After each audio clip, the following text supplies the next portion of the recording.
Bom, pessoal, inicialmente eu queria agradecer ao convite que foi feito. Eu, na primeira reunião que eu vim, já me pegaram para fazer uma conversa, né? Na verdade, eu assisti a conversa do Redim e até perguntei qual é que era o direcionamento da conversa. Né? E, então, o Dudu, que está lá em Dubai, ele disse simplesmente que fosse feita uma conversa no sentido de como que eu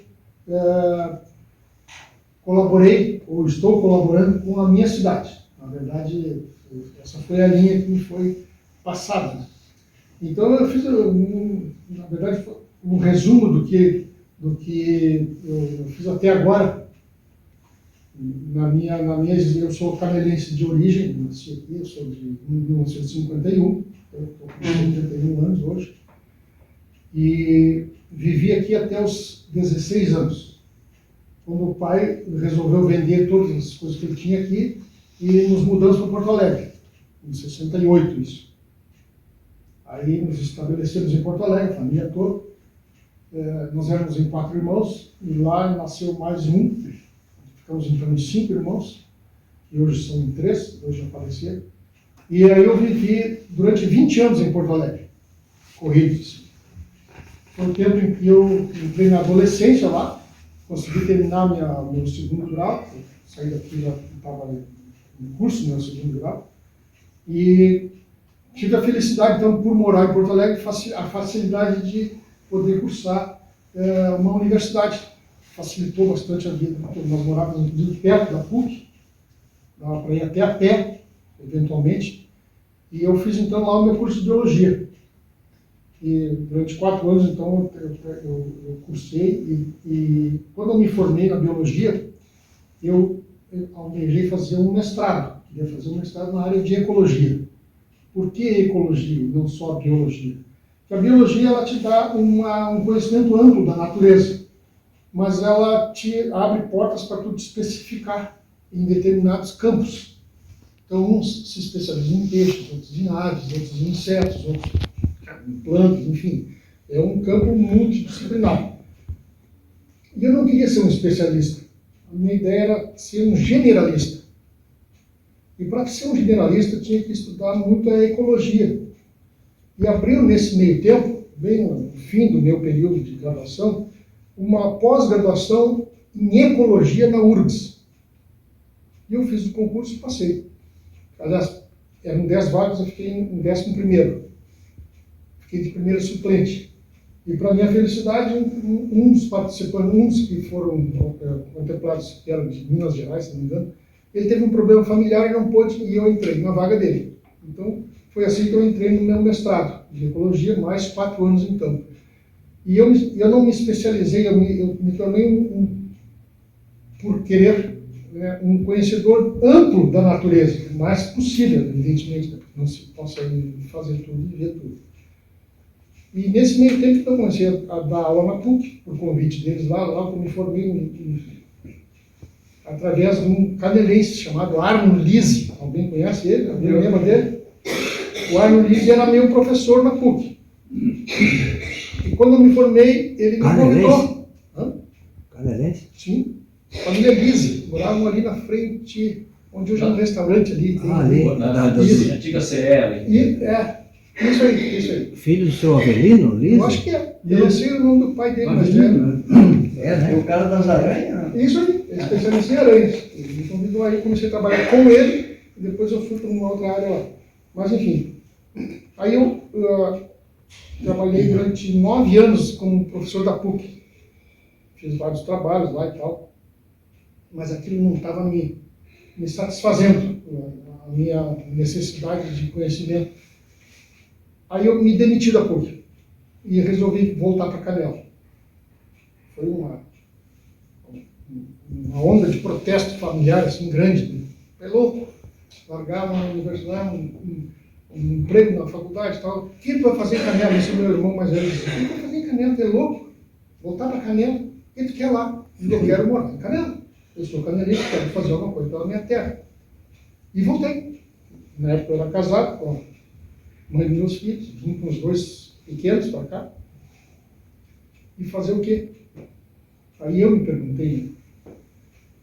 E foi quando nasceu, então, através da pressão de ter que fazer alguma coisa na área, quando eu criei o projeto Lobo-Guará, de educação ambiental, porque eu fazia isso já há muito tempo. Levava os alunos para fazer aula de campo e tal, e eu achei que isso aí era o canal para disseminar a informação, né? nível não de banco de sala de aula, e sim de conhecer a natureza na natureza. Aí surgiu o projeto Lobo-Guará. E ele implantei com o apoio da prefeitura na época, Zé Velhinho, me abriu várias portas lá e tal, e implantei, e trabalhei durante 15 anos, então, no Parque do Caracol, com o projeto Lobo-Guará. Ele era um projeto assim, que funcionava porque nós não tinha vínculo político. Ele era um trabalho que era feito, eu tinha obrigações a serem cumpridas lá dentro, né?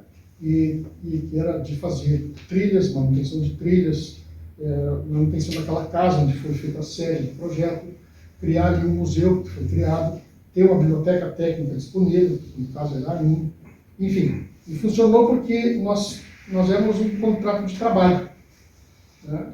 Nós tínhamos uma remuneração mensal, na qual eu fazia toda a manutenção. Eu tinha 2, 3, cheguei a ter 4 funcionários, tirado desse valor que eu recebia da prefeitura. Então, na verdade, eu era assim, vamos dizer assim, imune ao que acontecia na política. Por isso que o trabalho lá não parava. Ele estava sempre andando, sempre andando, sempre andando. E nós recebemos, então, mais de 30 mil visitantes naquele museu que nós criamos ali. E assim foi indo. Depois, chegou uma época que a prefeitura não se interessou mais pelo projeto, cancelou, nós saímos de lá, e o trabalho, então, continua. O projeto Lobo-Guará tem quase 35 anos, 30, não sei exatamente agora. Por quê? Porque eu passei a administração do projeto agora para o meu filho, que também é biólogo, o João Pedro Trave. Ele está tocando isso aí. E no ano passado, então, nós conseguimos fazer um upgrade do projeto. Nós nos associamos a uma empresa de turismo, que é a Broker. Então, agora, o projeto Lobo-Guará e a Broker são parceiros. E a Broker faz o que nós não sabemos fazer, que é vender. E nós fazemos o que a Broker não sabe fazer, que é ministrar os cursos. Então, nós fizemos essa parceria. Eles vendem e nós desenvolvemos. Então, nós temos uma equipe grande e desenvolvemos cursos, então, em Pé da Cascata, que é onde a Broker tem parte deles lá, né? Parte de Pé da Cascata. Pode ser feito no Ecopark Sperry, onde nós trabalhamos também. E nós temos programas que vai para os aparatos e lá para o litoral. Então, a escola escolhe a modalidade que ela quer, aonde ela quer que os alunos delas tenham as aulas, e nós ministramos. Então. E nesse meio tempo, há cerca de 11 anos atrás, quando o jornal Nova Época foi adquirido pelo Serginho, e pela mulher dele, na época, atual, inclusive, o Sérgio me pediu para mim escrever uma coluna sobre meio ambiente no jornal. Ele estava repaginado, ele é um jornal novo e tal. Aí eu disse para ele que eu não tinha conhecimento de escrever para jornal, nunca tinha escrito para jornal. A minha escrita sempre foi técnica. É uma escrita dura, assim, uma escrita para técnico ler, não é para leigo, né? Então eu disse, eu tenho que me adaptar. Não sei se eu vou conseguir. Deixa eu pensar um pouco. Aí pensei uma semana, 2, aí escrevi uma coluna. Isso foi em julho de 11 anos atrás. E dali para diante eu comecei a me sentir confortável em escrever para um público leigo sobre natureza, né? E assim que eu fui adaptando a minha linguagem. Hoje, então, há 11 anos eu escrevo no Nova Época, e dessas escritas, então, dessa parceria, na verdade não é uma parceria, mas ela é sem nenhum vínculo empregatício. Eu sou um colaborador do jornal apenas. Dali, então, dessas escritas do jornal,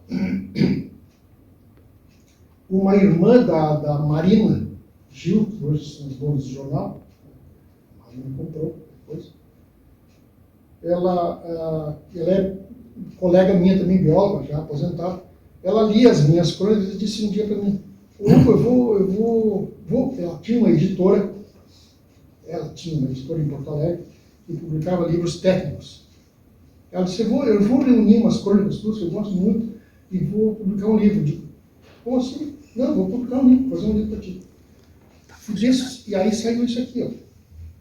Natureza em Movimento. Primeiro livro que foi feito com as minhas crônicas e as minhas fotos. É um livro sobre a região aqui. Nessa época aqui eu trabalhava no Ecoparque Sterling, nós fizemos todo o sistema de trilhos, lá, tal, tratamento todo. E de lá eu extraí muitas informações que surgiram, então, se criou esse primeiro livro aqui, Natureza em Movimento, que foi lançado e tal, e ainda tem ela foi formidável, porque se não fosse ela, esse livro não teria saído. Até porque foi ela que teve a ideia, reuniu o material, eu revisei e selecionei as fotos, passei para ela e tal, e ela, com a editora dela, lá fez tudo. Inclusive agora ela não tem mais a editora, ela fechou, se aposentou e tal, está morando lá em Torres. E eu gostei muito da história do livro, de fazer livro. E depois que eu me aposentei aqui, aí eu trabalhei durante mais 12 anos aqui na Universidade de Caxias, fiz concurso aqui em Canela, uma vez abri concurso, e entrei como professor de turismo e meio ambiente. Eu de turismo não entendia muita coisa, mas de meio ambiente eu entendi um pouco, então aí casou, né? Comecei a ver a parte turística e tal, e entrei na universidade dessa forma aqui. Aí trabalhei em Canela e Bento Gonçalves, nas duas cidades tinham curso de turismo naquela época, muito atuante, inclusive. E assim foi indo, e lá em Bento eu fazia as saídas de campo, tanto lá quanto aqui, e o pessoal do turismo, o pessoal do curso de biologia lá de Bento, que tem um curso também junto lá, fazia cadeiras eletivas, eles podiam escolher as cadeiras, e eles começaram a ver que tinha uma cadeira no turismo que fazia saída de campo, que é uma carência muito grande dos cursos, né? E eles começaram a entrar como estudantes, né? E foi aquilo que até que eles pressionaram e a universidade me convidou para dar aula no curso de biologia também. Aí eu comecei a dar aula na biologia. Aí foi beleza. E eu levava os alunos, então, para eu fazia um roteiro no curso de hotelaria, de turismo rural. Eu fazia um roteiro que começava aqui em Canela, passava por São Chico, Cambará, São José dos Ausentes e voltava. 3 dias de campo. Nós pegávamos um ônibus, a universidade dava um ônibus, os alunos pagavam um valor lá X para as hospedagens, para a alimentação, e sexta-feira de manhã eu saía daqui. Fazia um circuito, eu fazia com que eles cumprissem um circuito. Foi aí que eu conheci São José dos Ausentes. Isso já vai 20 e poucos anos atrás, estava incipiente lá o turismo rural. E quem me ajudou muito lá foi, na época, o secretário de turismo, ele que me levou na primeira vez nas pousadas, me apresentou, tá? Então eu fazia o circuito, ia na pousada, os alunos faziam uma entrevista com os donos e tinham perguntas que eles tinham que fazer, que depois viravam um trabalho de aula, né? A gente fazia uma análise de como é que estava o negócio. Foi muito legal isso. E aí eu conheci o lugar e me encantei com São José dos Ausentes. Assim, a paixão à primeira vista. E eu pensava, e quando eu levava os alunos, assim, 30, 40 alunos, eu não tinha tempo de fazer nada além de cuidar e cumprir um cronograma, né? Tinha que estar ali. Tá? E aí eu pensei, o dia que eu me aposentar, eu vou fazer um trabalho aqui de longo tempo, sozinho, para poder fazer o que eu quero fazer. E foi aí que saiu esse rapaz aqui. Eu fiz o projeto de ficar um ano, conhecendo as 4 estações do ano, num lugar específico, que é o Monte Negro, e saí atrás de parcerias, consegui parceiros, e fiquei quase 90 dias dos 365 lá, e consegui fazer uma fotografia, entre aspas, de como a natureza vai se modificando nas 4 estações. Então, esse é o objetivo desse livro, foi esse. Fazer um retrato, na verdade, abrir uma janela no tempo, lá em São José dos Ausentes, do inverno de 2016 até o outono de 2017. Esse foi o circuito. Tanto que o livro começa no inverno. O primeiro capítulo aqui, são 4 capítulos, 5 capítulos, 4 capítulos, que são as 4 estações, e o 5º capítulo é uma miscelânea de outras coisas que eu encontrei lá. E foi feito isso. Então, eu consegui fazer o que eu almejava há muito tempo e não podia fazer porque eu estava sempre com os alunos em roda, não tinha tempo de pesquisar, de fotografar, de ficar lá 2, 3, 5, 10 dias que eu ficava. Eu tinha que sair na corrida, né? Mas eu ia olhando os lugares, não é aqui, o lugar é aqui. Por que aqui? Porque o topo do Rio Grande, que aí eu batizei, né, é o lugar mais alto e mais frio do estado do Rio Grande do Sul. É 1.400 metros aqui no topo. Esse aqui é o Monte Negro. Tá? Esse topo aqui tem 1.400 metros.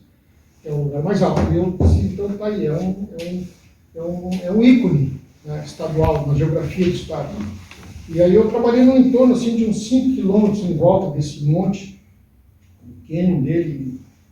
Então aqui inclui turismo, inclui natureza nas suas manifestações, não especificamente numa, mas aqui eu retrato fauna, flora, geografia, geologia, tudo dentro de uma linguagem que qualquer um pode ler e entender. Eu consegui amolecer a minha linguagem técnica, a minha escrita técnica, e torná-la palatável. Esse é o objetivo, né? Porque senão seria um livro técnico para um segmento específico, não é o caso.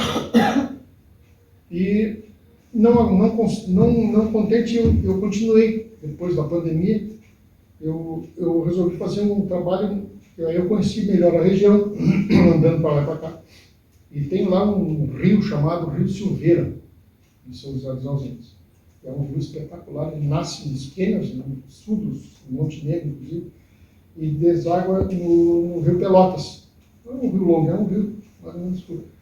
E eu resolvi fazer um outro trabalho que já está pronto, só vai ter que entrar em formato para de livro. É o Vale do Rio Silveira. Então eu retrato o rio da nascente até a fossa. Faço uma radiografia dele, assim, descrevendo a natureza ali. E eu tive uma felicidade muito grande de um dia eu estava lendo um trabalho técnico de uma amiga minha que descobriu esponjas de água doce lá em Cambará, no cânion Fortaleza, aquele rio que tem lá, o Tigre Preto. E eu pensei, esponja ali, né? Porque a esponja as pessoas não imaginam que possa ter esponja em água doce. Esponja é marinha, a maioria são marinhas, né? Mas tem esponjas de água doce. E eu botei na minha cabeça que ia achar esponja lá no Rio Silveira. E campei, andei para aqueles rasos que pegava no verão, quando a água era bem baixa, então andava por, né, aqueles lajeados assim, né? E peguei uma amostra aqui, peguei uma amostra ali, tá? Fiz o que eu achava que era. Porque a esponja de água doce, ela se confunde muito com um musgo. Parece um musgo, assim, sendo uma pedra, sabe? Verdes, tem uns verdes, uns laranja. Mas aí tu pega e olha que o musgo se esfacela tudo, e a esponja não, ela é bem rígida. Né? E eu peguei e achei que tinha acertado na máquina. Peguei e mandei uma amostra para uma amiga minha especialista em Porto Alegre, ela pimba, esponja. Então esse livro vai ter esse viés também de ter colocado esponjas de água doce na ciência, naquele rio que não tinha. Eu fiquei muito feliz. E eu tenho que voltar lá agora, porque nessa época do ano a esponja larga as estruturas de reprodução. E são essas estruturas que o especialista precisa para saber exatamente qual é a espécie. Ela sabe qual é o gênero. É um grupo maior, mas ela não sabe qual é a espécie. Às vezes até possa ser uma espécie nova. Então eu vou voltar agora, provavelmente eu vou amanhã para lá já, e vou campear de novo, já sei os lugares onde, né? E vou pegar mais uma amostra, porque aí tem o que a gente chama de gênula. A gênula é uma estrutura a esponja é cheia de espículas de silicone, né? É uma emaranhada de espículas, ela é filtradora. Então, se a água não é boa, não é potável, ela tem muito material orgânico, ela morre. Então, aonde tem esponja, é um bioindicador de boa qualidade da água. Então, aquele rio lá, ele está muito bom. E essa espícula, essa gêmula, é um monte de espículas com células reprodutivas dentro. E ela larga aquilo para a água E aquilo vai rolando, onde parar, tem uma boa condição, surge uma nova esponja. É assim que elas se reproduzem. Se reproduzem não, assim que elas se espalham, se colonizam novas áreas. E, então eu vou lá para ver se acho isso aí. E seria não será o terceiro livro. Provavelmente a gente consiga lançar esse ano se conseguir um apoio para fazer a impressão. Porque o material bruto já está pronto, já coletei, já está escrito, tá? Só falta agora formatar e imprimir. Eu queria até que o Cicred ouvisse essa palestra para vocês, mas eu não quis me atravessar para mim. Mas eu vou lá conversar com eles. E assim é, então. Hoje eu estou aposentado, né, há algum tempo, e eu só faço essas coisas. Eu vou escrevendo em lugares que eu acho interessante e o mais importante para mim é que eu socializo essa informação através do jornal e através das crônicas. Tu omitiu ou não o projeto Bracatinga? Omiti não, eu esqueci. Ah, O projeto Bracatinga foi um outro trabalho que eu fiz. Esse foi um trabalho encomendado por uns amigos de Santa Maria, que vieram para cá, também se encantaram com a região, e compraram uma área de terra ali, depois do... entre o Passo e o Saquinho. Entre o Passo e o Saquinho, exatamente, mais ou menos na metade do caminho. E ele queria preservar uma área de campo e de mata. Aí tá, fiz um trabalho lá e batizei de projeto Bracatinga, porque ele era um cara, vamos dizer assim, pioneiro ali naquela ideia de ter uma área de preservação e difundir aquela área dele lá e os princípios da biologia nas escolas do entorno. Então nós fizemos um projeto, né, contratei uma pessoa e nós toda semana nós íamos nas escolas ali, eram 2 escolas que tinha na região ali, e ministrávamos uma palestra, fazíamos um trabalho de campo com eles ali. E Bracatinga, então, por quê? Porque a Bracatinga é uma planta nativa nossa, que é uma espécie de acácia, Pioneira. que ela é pioneira. Ela dá naqueles lugares mais inóspitos. Tu passa um fogo num canto lá, daqui a pouco puxa a Bracatinga, tu revolve a terra e tá, a Bracatinga é uma das primeiras árvores que vem, não é uma árvore, é uma árvore, é grande, né? Então ela é assim, ela é pioneira. E por ser pioneiro, nós botamos o nome do projeto, que também é pioneiro, de Bracatinga. Ele durou, acho que uns 6 ou 7 anos, até que eles se desinteressaram e acabaram vendendo a área e foram embora. Eu não tenho mais nem notícia deles, não sei nem se eles já eram mais velhos, não sei se vivem ainda. Perdi o contato, na verdade. Mas foi um projeto bem interessante, um trabalho bem legal. Enfim, como estava dizendo, então, hoje aquele viés de professor a gente nunca perde. Então, eu, como não tenho mais aluno frente a mim, na verdade eu tenho milhares de outros que são leitores, que são pessoas que compram o livro. Então, eu nunca parei de me relacionar dessa forma com o público estudantil, ou o público que hoje não é mais estudantil, mas é um público que gosta de ler a natureza numa linguagem que é acessível, que é às vezes até romântica. Eu às vezes entro num clima romântico, assim, eu romantizo assim, algumas coisas. Tu escreve bem isso? Mais ou menos isso. Então eu criei assim, uma linha de escrita e eu gosto sempre de ir sozinho. Para pânico dos meus filhos, da minha mulher, eu saio sozinho. E agora então eu faço, sempre que eu saio, eu boto a minha localização ali para se dar um probleminha. Pelo menos eles me acham antes dos urubus, né? Vai ficar no bico do corvo. Isso aí, Leão Baio nunca encontrou nenhum. Encontrei. Eu estava um dia fazendo aquele projeto que eu desenvolvi agora, chamado Os Papapinhões, foi no ano passado. Eu fui para Urupema. Lá é um lugar que tem milhares de papagaios, né?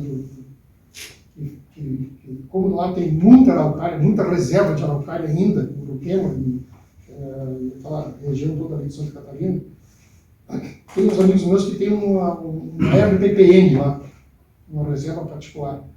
E eles criaram lá uma sede onde fazem pesquisas com o pinhão e com os papagaios. E eu pedi, né, para se podia ficar lá e fazer esse trabalho. E eles me autorizaram, então eu fiquei na casa lá, por 2 ocasiões. E eles têm as armadilhas fotográficas espalhadas por todas as trilhas lá e tal. E o Leão Baia é recorrente lá. Assim. Pegaram até um casal assim, meio que namorando, tá? Não chegaram a pegar a cópula, mas em namoro, assim, a preliminar. Acho que eles descobriram que tinha E aí o que aconteceu? Eu estava lá, sozinho para variar, né? Aí, porque a sede fica num lugar baixo da área. Aí tem um morro, que sobe mais ou menos uns 100 metros de desnível e atravessa um mato e chega num campo em cima, que é a parte mais alta. Eu estava meio chuviscando e tal, e eu fui de carro. Peguei o carro, fui subindo. Quando o último lance do campo, do mato, assim, que sai para o campo, eu olho assim, pá, um terneiro. Eu desliguei o carro, mas não é terneiro, não tem terneiro, não tem gado aqui, né? Um leão, mas um bicho, mas eu estou daqui, onde vocês estão assim. Eu desliguei o carro, fiquei gelado, minha câmera fotográfica do lado aqui, e eu digo, se eu não mexer, ele vai, né? Então eu fiquei olhando para ele. Aí fui levando com a mão aqui, peguei a câmera aqui, liguei ela, levantei, bati uma coisa, olhei assim, tudo desfocado. Nervoso, né? Sim, mas... Eu disse, agora eu vou levantar a máquina que ele vai me ver. Não viu nada, ele se levantou, virou para o lado, sentou de novo, aí que eu vi que era um macho, para ver os culhão dele assim, né, direitinho. Aí eu peguei a toalha, aí tirei muito forte. E mandei para o dono dessa RTPM, lá em esse carazinho, né? Disse, olha aqui que eu encontrei. Não, mas antes de eu mandar para ele, aí eu cansei de olhar o bicho ali, né? E ele não me via por causa do reflexo, acho, do carro, do para-brisa. Ele viu um negócio ali, mas não via uma pessoa. Ou ele estava com intenção contigo. Quem sabe? Esperando a oportunidade. Mas aí eu acho que não, porque quando eu abri a porta, que eu meti a cabeça para fora, não vi nem a cor mais dele. Assim. Mas ele não tem um faro apurado? Tem, mas eu estava dentro do carro. Mas estava fechado. O carro para ele, aquilo não parecia um... Não, mas eu digo às vezes por estar a janela aberta e ele se Mas ele não se assustou com o barulho do carro? Não. Ele subiu. É que eu fui muito, eu subi muito devagar, né? Mas tinha barulho. Só que o carro não para ele aquilo não era um perigo potencial.